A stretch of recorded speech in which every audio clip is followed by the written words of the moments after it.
Banakacherla project దగ్గరికి వచ్చాము. ఈ రోజున ఆలోచన పరుల వేదిక సభ్యులందరూ ఇక్కడ రాయలసీమ జలసాధన సమితి కార్యవర్గం మొత్తం ఉన్నారు. సిపిఐ నాయకులు ఉన్నారు, ప్రజా సంఘాలు ఉన్నాయి, రైతులు ఉన్నారు, వివిధ రంగాల్లో పనిచేసే వాళ్ళు కూడా ఉన్నారు. ఈ రోజున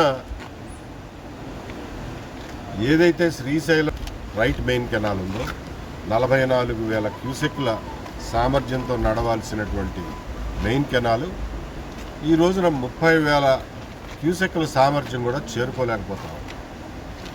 దాని పరిస్థితి అట్లా ఉంది. పోతిరెడ్డిపాడు హెడ్ రెగ్యులేటర్లో కొన్ని గేట్లు మాత్రమే తెరిచి 25,000 నుంచి 27,000 క్యూసెక్లు మాత్రమే వదులుతున్నారు. ఆ వచ్చిన నీళ్ళన్నీ బనకచర్ల క్రాస్ రెగ్యులేటర్లో 3 ప్రాజెక్టులకి, ప్రధాన ప్రాజెక్టులకు వెళ్తున్నాయి. ఒకటి తెలుగుగంగ, ఒకటి ఎస్ఆర్బిసి, ఒకటి గాలేరు నగరి.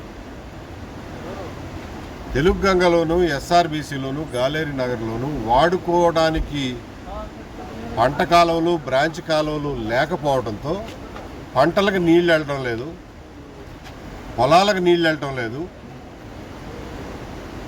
అక్కడి నుంచి తీసుకొచ్చినటువంటి నీళ్ళని మళ్ళా నుప్పుల వాగులో పోసి పెన్నా నదికి తరలిస్తున్నాం.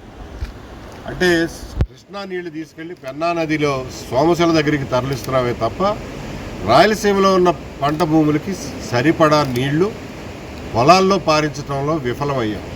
ముందు ఈ విషయం చూడండి. ఆ మహానుభావ 3,500 కోట్లు పెట్టి మెగా ఇంజనీరింగ్ కంపెనీకి ఇంకొక కొత్త రాయలసీమ లిఫ్ట్ ఇరిగేషన్ అని చెప్పి ఇంకొక కొత్త పేచి కాదు, ఉన్న నీళ్లు గ్రావిటీతో పారే నీళ్ళని పొలాల దాకా తీసుకెళ్లే ప్రయత్నం చేయండి. ముందు పంటలు పండించండి. అంతే తప్ప అక్కడి నుంచి నీళ్లు తీసుకొచ్చి మళ్ళీ తీసుకెళ్లి పెన్నాలో కలపడం అనేది శుద్ధ దండగా. కాబట్టి ప్రభుత్వం ముఖ్యంగా బ్రాంచ్ కెనాల్స్ ప్రతి పోతిరెడ్డిపాడు నుంచి తీసుకునే ప్రతి చుక్క నీరు మద్రాసుకు పంపాల్సింది మద్రాసుకు పంపించేసి మిగిలిందంతా రాయలసీమ జిల్లాల్లోనూ కొంత నెల్లూరు జిల్లాలోనూ వాడాల్సినటువంటి అవసరం ఉంది. దీనికి కావాల్సినటువంటి చర్యలు ముందు తీసుకోమని చెప్పి మా ఆలోచన పరుల వేదిక తరఫున ప్రభుత్వానికి విజ్ఞప్తి చేస్తున్నాం.